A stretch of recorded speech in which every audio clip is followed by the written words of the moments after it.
Hey everyone, welcome back to my channel that is Tech Aruna, and let's explore today how to do this poster of Ray-Ban in Canva.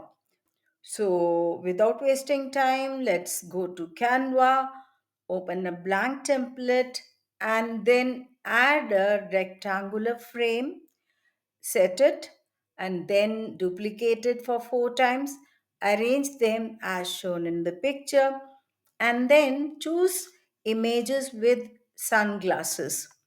So here we go, one and two and three and four.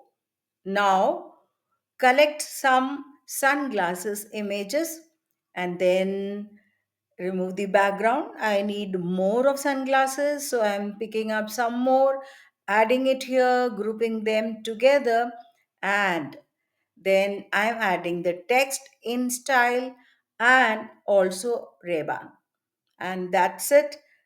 Do the page animation together, and here we go. The post is ready, and click the button like, share, and subscribe for more such videos. The button like, share, and subscribe, and thank you for watching.